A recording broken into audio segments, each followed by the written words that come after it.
Today we're making Kenyan kebabs that are very popular in fast food restaurants. As usual, all the ingredients and extra tips can be found on my website. The link is in the description box down below. I started by cooking my onions in a tablespoon of vegetable oil until they just turned translucent, softened. I didn't want them to have any color on them.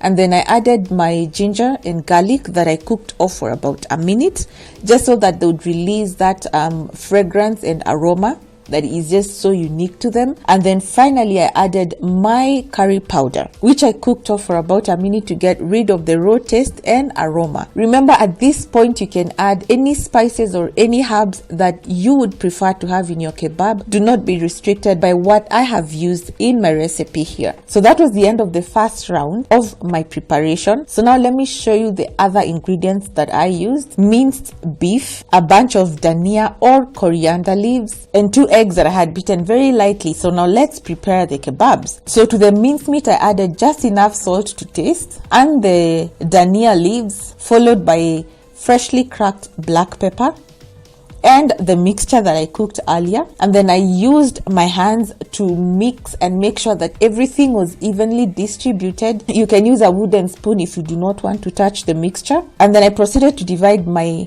mincemeat mixture into 4 equal portions. You can make them as big as you want or as small as you want them. For me, the 4 portions were just the correct size. The next thing I did was I formed them into balls before rolling them into a sausage-like structure.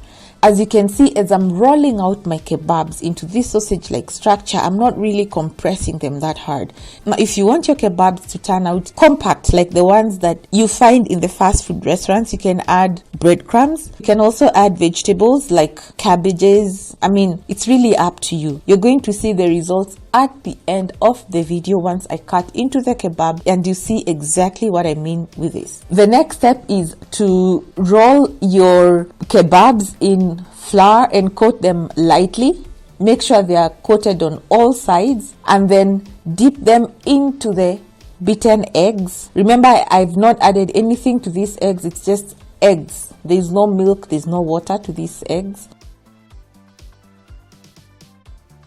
Next, I deep fried them in oil that was heated on medium heat. Make sure that it's not too hot or too cold. If it's too hot, your egg coating will burn to a very bitter crisp, and if it's too cold, your kebabs are going to absorb that oil and become a very soggy mess. So I cooked my kebabs for about a minute. This was just so that the first round of the egg coating would just turn slightly golden brown and stick to the kebab.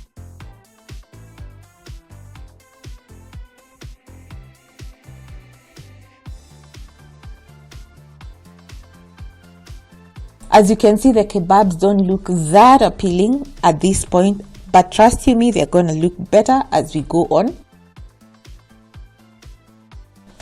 So next, I returned my kebabs to the egg mixture, coated them for the second round, deep fried them again on oil that was heated on medium heat for just a minute, and then I took them out and coated them again with the egg wash for the third round. So just bear in mind that for each consecutive egg coating that you add and you deep fry, your kebabs will become fluffy and airy, sort of like when you do a tempura butter coating. So it's up to you. How fluffy and airy do you want your kebabs to be? I did three rounds of coating for mine. On the third round, I cooked my kebabs a bit longer. I kept them in there for 3 minutes so that my mincemeat would be cooked through. Like I've always said, I don't like medium rare, I don't like rare, I just like my meat well done. So it's up to you how you like your meat done. So just adjust these timings to suit your palate.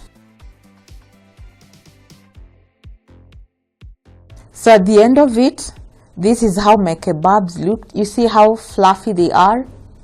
Perfect. That's how I wanted them to look like. So I drained them on kitchen paper to absorb the excess oil, and I served them. So let me show you a 360 of my kebabs. This is how they look.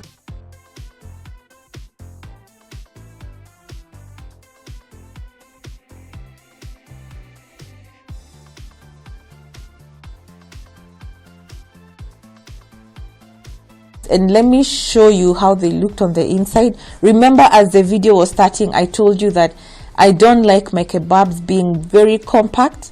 Now let me show you what I meant by that.